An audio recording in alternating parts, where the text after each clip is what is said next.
കൊരലാരം അനന്തപത്മനാഭൻ. കഥാവായന രശ്മി ഗോപകുമാർ. മൂന്നാമത്തെ വളവ് തിരിഞ്ഞപ്പോഴാണ് പിടിപെട്ട അപരിചിതത്വത്തിൻ്റെ പൊരുളറിഞ്ഞത്. ഹോസ്പിറ്റൽ റോഡിലാണ് എത്തിയിരിക്കുന്നത്. 10 വർഷമായി ഈ വഴി വന്നിട്ട്. പുതിയ മാളിന് മുന്നിലെ ജനക്കൂട്ടം, കാണാത്ത ശരവണഭവൻ റെസ്റ്റോറൻറ്റ്, AI സ്റ്റുഡിയോ എന്ന് കണ്ടിട്ടില്ലാത്ത ഫോണ്ടിൽ വിളംബരം ചെയ്യുന്ന മറ്റൊരു പുരോജന സൃഷ്ടി. ഈ വഴി പോവണ്ട എന്ന് ഒരിക്കൽ രേണു പറഞ്ഞതിന് ശേഷം മനസ്സുകൊണ്ട് മായ്ച്ചു കളഞ്ഞതാണ് ഈ റൂട്ട്. ഗൂഗിൾ കിളിമൊഴി നിനച്ചിരിക്കാതെ ദിശ പറഞ്ഞു കയറ്റി. കഴിഞ്ഞ മാസമായിരുന്നല്ലോ 14-ാം വർഷം. ഡോക്ടർ മധുവിന് വാട്സാപ്പിൽ അന്ന് കുറിച്ചു: പ്രിയ മധു, ഇന്ന് ഓർമ്മയുടെ 14-ാം വർഷം. അവൻ പോയിട്ട് ഒരു വ്യാഴവട്ടവും 2 വർഷവുമാകുന്നു. മധു, അവന് പ്രിയപ്പെട്ട മധുമാമ. RCCയിലെ കുട്ടികളുടെ ക്യാൻസർ വാർഡിൽ അങ്ങനെ ഒരു ബന്ധുവുണ്ടായതിൻ്റെ ആശ്വാസം. കുറച്ച് കഴിഞ്ഞപ്പോൾ വാട്സാപ്പിൽ മധുവിൻ്റെ വോയിസ് മെയിൽ വന്നു: ഗോപിച്ചേട്ടാ, 14 വർഷമായല്ലേ. എൻ്റെ മനസ്സിൽ ഇപ്പോഴും അവൻ്റെ കളിയും ചിരിയുമുണ്ട്. ഒരിക്കലും പോവത്തില്ല. ദൈവം നിങ്ങളെ അനുഗ്രഹിക്കട്ടെ. അത് പറയുമ്പോൾ തൊണ്ട കനക്കുന്നതറിഞ്ഞു. വിങ്ങി നീറി നിന്നിരുന്ന ആ പഴയ ദിവസം, ആശുപത്രി വരാന്തയിൽ വെച്ച് മരവിച്ചിരുന്ന എന്നെ കെട്ടിപ്പിടിച്ച ആ ഏങ്ങലടികളുടെ ഒരു ചീള് ശബ്ദ സന്ദേശത്തിൽ എരിഞ്ഞിരുന്നു. ശ്വാസം മുട്ടുന്നു. കാർ ജനാലകൾ തുറന്നപ്പോൾ മരുന്ന് മണമുള്ള കാറ്റ്. അടച്ചു. സ്റ്റീരിയോ ഓണാക്കി.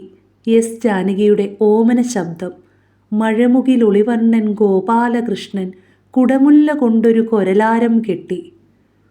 ഒരഗ്നിച്ചുഴി അതിവേഗം എന്നിലേക്കടുക്കുന്നു. കറങ്ങുന്ന തീച്ചക്രം അതിലേക്ക് വലിച്ചടുപ്പിക്കുന്നു.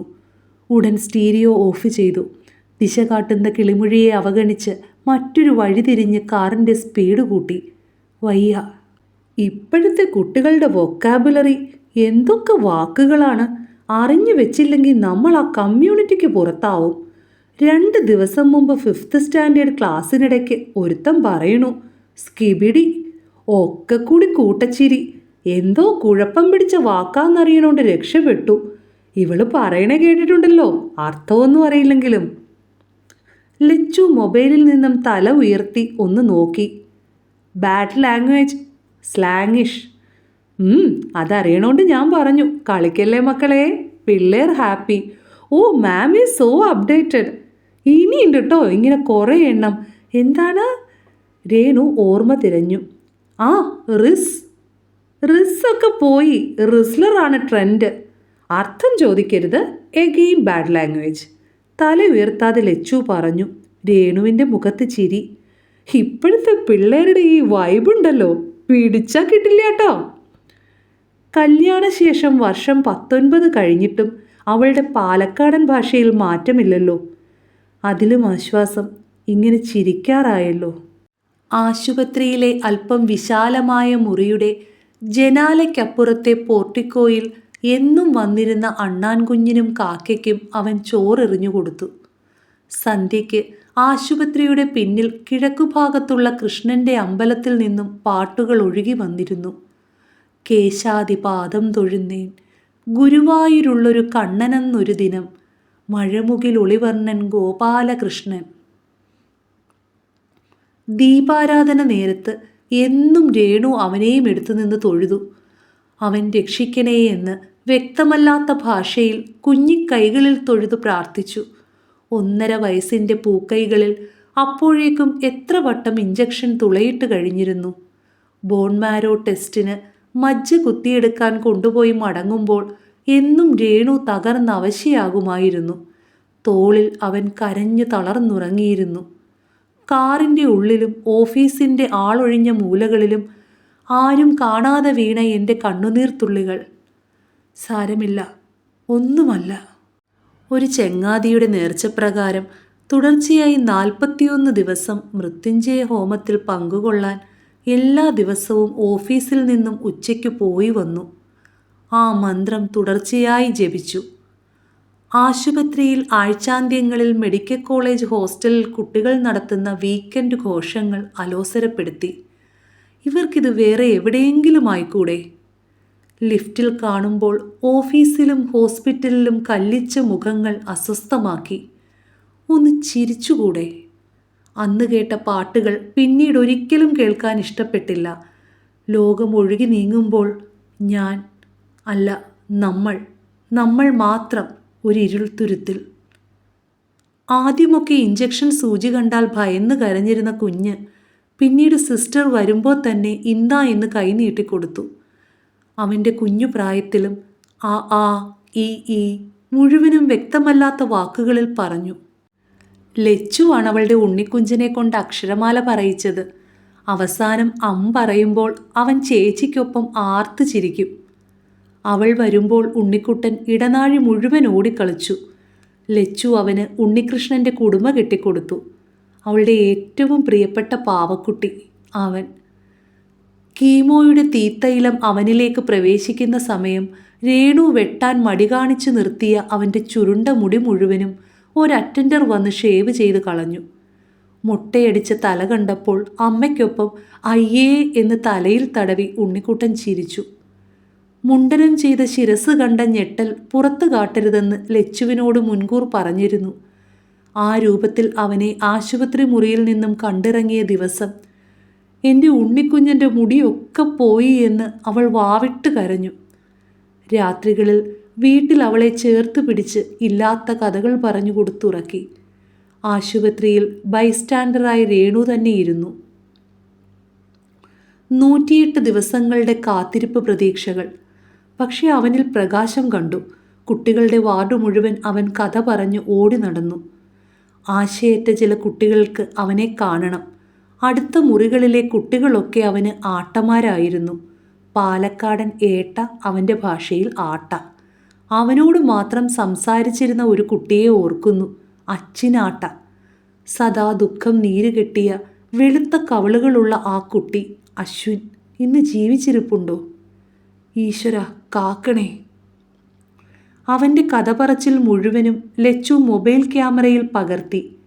ലച്ചുവേച്ചി വന്നു പോകുമ്പോൾ മാത്രം അവൻ കരഞ്ഞു. ചില ആഴ്ചാന്ത്യങ്ങളിൽ ലച്ചുവിനെ കൂടി ആശുപത്രി മുറിയിൽ നിർത്തി.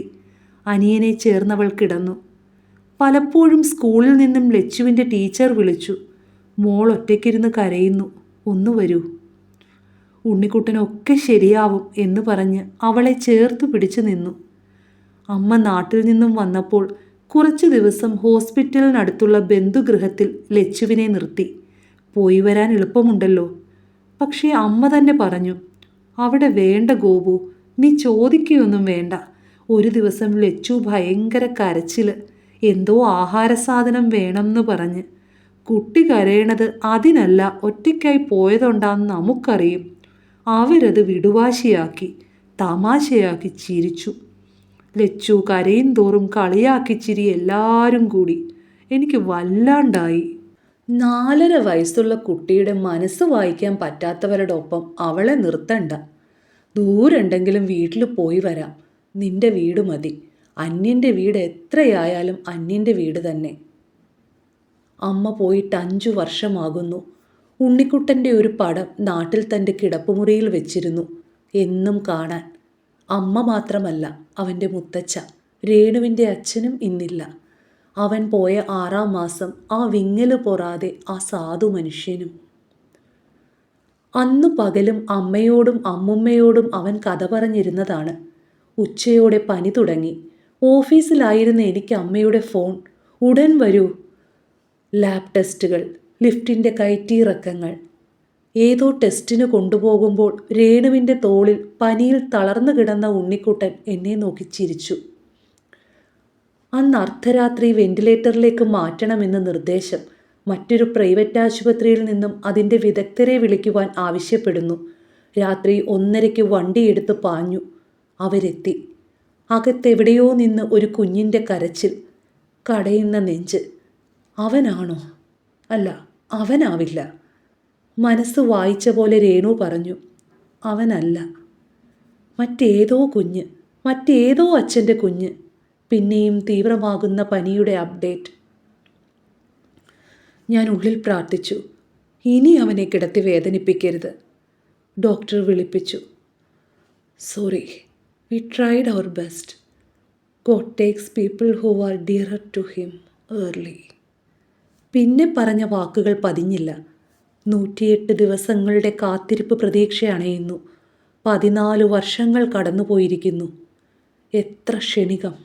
വീട്ടിലെ ഓൺലൈൻ ക്ലാസ്സുകളുടെ ഇടവേളയിൽ ഒരു ചായ കുടിക്കാൻ വന്ന രേണു പറഞ്ഞു, ആ കുട്ടിയെ ഒന്ന് നോക്കൂട്ടോ, എപ്പോൾ നോക്കിയാലും ഒറ്റയ്ക്കിരിപ്പാണ്.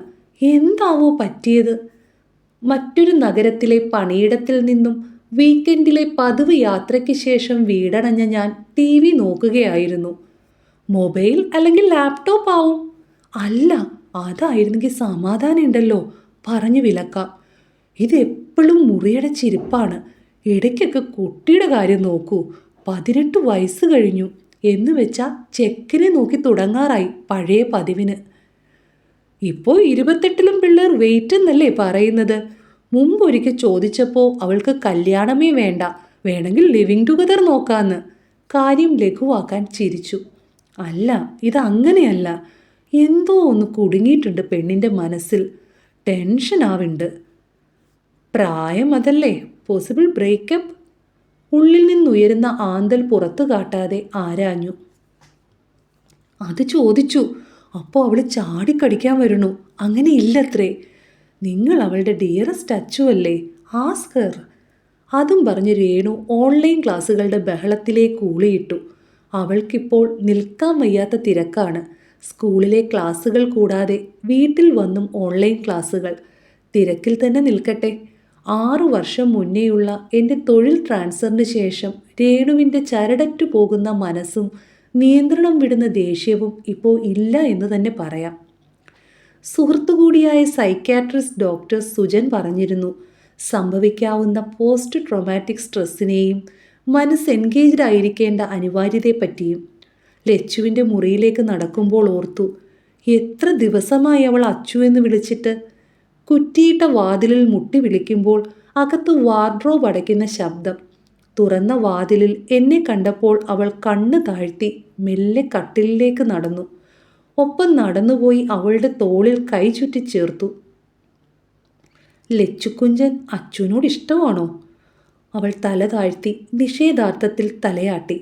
പിന്നെ മൃദുവായി എൻ്റെ കൈ വിടുവിച്ച് കട്ടിലിലേക്കിരുന്നു. മെത്തമേൽ നാട്ടിൽ നിന്നും 15 വർഷം മുമ്പ് കൊണ്ടുവന്ന പഴയ പല്ലാങ്കുഴി പലക. ഉണ്ണിക്കുട്ടനുണ്ടായപ്പോൾ നാട്ടിൽ നിന്നും അവൾ എടുത്തു വന്നതാണ്. 2 വർഷം കഴിഞ്ഞ് കളിക്കാമെന്നും പറഞ്ഞ്. അസുഖം അറിയുന്നതിന് മുൻപ് പല്ലാങ്കുഴിക്ക് മുന്നിൽ നിന്നും ചേച്ചിയുടെയും അനിയൻ്റെയും ചിരിയുടെ മഞ്ചാടിക്കിലുക്കം കേട്ടിരുന്നു. അവനെ കളി പഠിപ്പിക്കുന്നതിൻ്റെ ആദ്യ പാദം. ഉള്ളിൽ ഒരു തേങ്ങൽ വീർപ്പുയർന്നു. കടിച്ചു പിടിച്ചു. പലകയുടെ ഇരുവശത്തും കുഴികളിൽ ബട്ടൺസുകളുടെ ഒറ്റയും ഇരട്ടയും. ആ മഞ്ചാടികൾ എവിടെ പോയി? അവൾ അദൃശ്യനായ പ്രതിയോഗിയുമായി കളിക്കുകയാണ്. എത്ര പെട്ടെന്ന് എൻ്റെ കുട്ടി വലുതായി. 10 വയസ്സിൽ അവൾ വയസ്സറിയിച്ചപ്പോൾ, ആദ്യമായി മുറി മാറിക്കിടന്നപ്പോൾ സഹിക്കാനാവാതെ കരഞ്ഞു. അയ്യേ, പെൺകുട്ടികളായ പ്രായമാവും, നിങ്ങളിങ്ങനെ തൊള്ള വെക്കാതിൻ, രേണു കളിയാക്കി. തേരണ്ട് കല്യാണം ഞങ്ങളുടെ നാട്ടിലൊക്കെ ആഘോഷാണ്. അവൾക്ക് ചിരിച്ച് കണ്ണ് നിറഞ്ഞു. എന്നാലും ഈ 10 വയസ്സിൽ അവളുടെ കുട്ടിത്തം പോകുമല്ലോ. അവളല്ലേ ഉള്ളു കൊഞ്ചിക്കാൻ. എനിക്ക് വാക്ക് കണ്ണീര് മുട്ടിത്തെന്നി. ആവൂ, എൻ്റെ അമ്മയ്ക്ക് 10-ാം വയസ്സിലായി, അമ്മമ്മയ്ക്ക് 12-ല്, എനിക്ക് 13-ല്. എപ്പോഴായാലും ആവണ്ടതല്ലേ? ശാന്തമായി ചോദിച്ചു. എപ്പോഴായാലും വേറൊരു വീട്ടിലേക്ക് കൊടുക്കേണ്ടതല്ലേ അവളെ? ശരിയാണ്. പക്ഷേ ഞാൻ വേദനയോടെ ചെറിയ മുത്തശ്ശിയുടെ വാക്കുകൾ ഓർത്തു. ഒരു കുട്ടിയും കൂടെ 100 കൊള്ളിയും. ഓരോ പിറവിയും ബാധ്യതയുടെ കൊള്ളിയരിച്ചിൽ. കല്യാണമേ വേണ്ടിയിരുന്നില്ല. ഉറക്കമില്ലാത്ത മറ്റൊരു കൊള്ളിവേവിൻ്റെ രാത്രി. അത് കഴിഞ്ഞ് 7 വർഷം കടന്നിരിക്കുന്നു. യുവതി എന്ന സ്ഥാനത്തിൻ്റെ അകായിപ്പടിക്കലെത്തിയിരിക്കുന്നു. ഒരു കാര്യം അച്ചു ചോദിച്ചാൽ ലച്ചുകുഞ്ചൻ സത്യം പറയുമോ? എന്തെങ്കിലും അഫെയർ? ഇനി ബ്രേക്കപ്പ് റീസൺലി? എന്താണെങ്കിലും പറഞ്ഞോളൂ. I am your confidant. അവൾ മുഖമുയർത്തി ചുമരിലേക്ക് ദൃഷ്ടി തറപ്പിച്ചു. ഒന്നുമില്ല. Nothing like it. ഞാൻ അവളുടെ മുഖം എന്നിലേക്ക് തിരിച്ചു. അമ്മയുടെ ചാരകൃഷ്ണമണികൾ ഇവളിലുണ്ടല്ലോ. വാട്ട് എവർ, എന്താണെങ്കിലും പറഞ്ഞോളൂ. അവളിൽ അസ്വസ്ഥതയുടെ ചെറുകിതപ്പുയരുന്നുണ്ടോ? ഇല്ല, തോന്നലാണ്. There was something like a fling, rather calf love. അതൊക്കെ കഴിഞ്ഞിട്ട് കുറച്ചായി. പിന്നെ മുഖം മാറ്റി. ഒരു വാട്ടം അവിടെ നുരഞ്ഞു തുടങ്ങുന്നു. പിന്നെ കണ്ണുകളിലേക്ക് നോക്കി. സീരിയസ്ലി ഒന്നുമില്ല. No cap. ഇനി ഒന്നും പറയാനില്ല. ഞാൻ അസ്വസ്ഥതയോടെ എഴുന്നേൽക്കുമ്പോൾ ആവർത്തിച്ചു. എന്താണെങ്കിലും പറയണം. എന്താണെങ്കിലും. ഫിസിക്കൽ, മെൻ്റൽ, വെർബൽ, എന്തിനും ഒരു പരിഹാരമുണ്ടാവും. There will be light at the end of the tunnel. നമ്മളത് കടന്നു വന്നതല്ലേ മോളെ. 14 years ബാക്ക്. നടന്നു തുടങ്ങിയപ്പോൾ അവളുടെ ശബ്ദം. അച്ചു. എത്ര ദിവസമായി ഈ വിളി കേട്ടിട്ട്. ടെൽ മീ, എന്താണെങ്കിലും. ഒന്നുഴറി നിന്ന ശേഷം അവൾ ചോദിച്ചു. കഴിഞ്ഞ മാസമായിരുന്നില്ലേ ഉണ്ണിക്കുഞ്ചൻ്റെ ഡേറ്റ്? അതെ, 14 years. ഇന്ന് വീണ്ടും വീണ്ടും അവൻ വരുന്നല്ലോ. ശരിവെച്ച് ഞാൻ മുരടനക്കി. ഒക്ടോബർ 23. മറക്കില്ല. Embossed across my soul and heart. ആത്മാവിനും കരളിനും കുറുകെ അരക്കുറച്ചു പോയ കലണ്ടറക്കം. അവൾ മെല്ലെ മുഖമുയർത്തി എന്നെ ഒട്ടുനേരം നോക്കി. മുഖം താഴ്ത്തി. ഒന്നും മനസ്സിലാകാതെ മുറിയിലേക്ക് നടന്നു.